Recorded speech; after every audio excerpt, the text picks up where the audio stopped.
าธรรมเนียมดอยผ้าห่มปกนะฮะอยู่ตรงนี้ก็จะมีรถนะมีรถโฟล์วิวกำลังขึ้นไปก่อนขึ้นผมก็จะเข้าห้องน้ำเรียบร้อยก่อนจริงๆถ้าขึ้นไม่ทันมานอนแถวนี้ได้นะมานอนกลางเต็นท์แถวนี้ก่อนได้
สวยนะ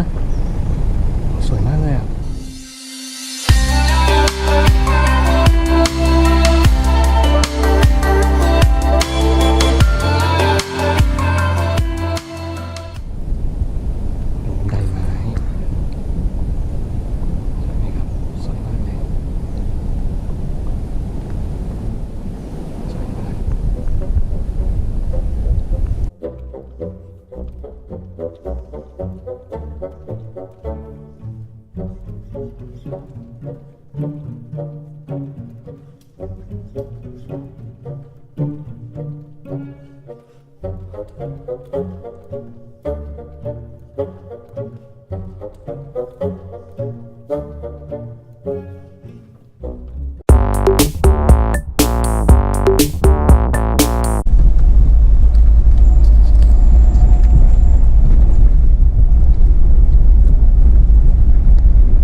เราก็มาจอด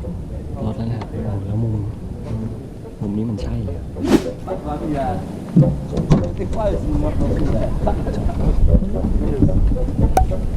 ผมก็นอนในรถหันหน้าออกไปทำกับข้าวกินตรงนี้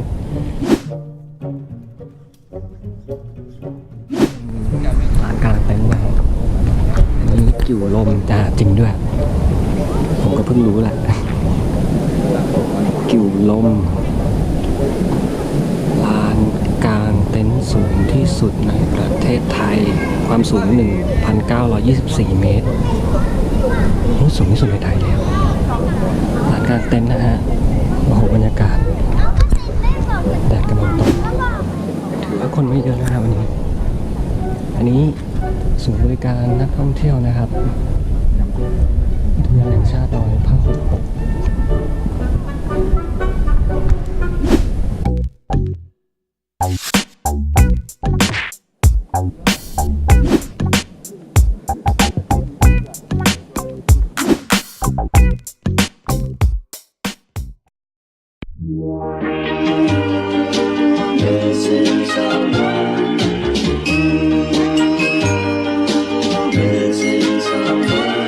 Missing someone with all your missing someone with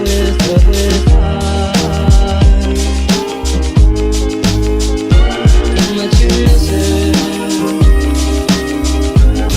and you deserve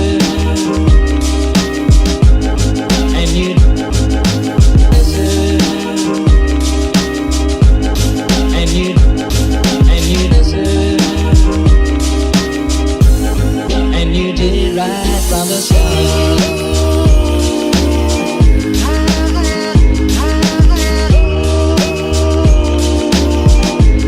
And you did it right from the start.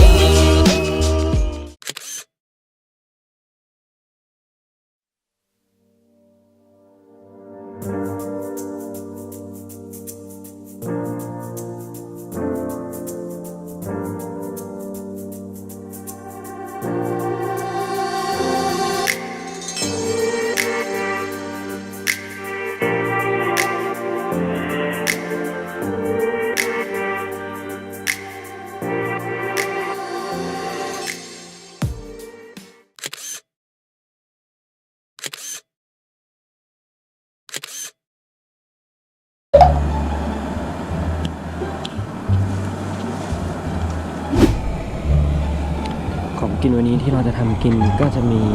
หมูมะนาวก็มีไข่น้ำจะมีไข่น้ำด้วย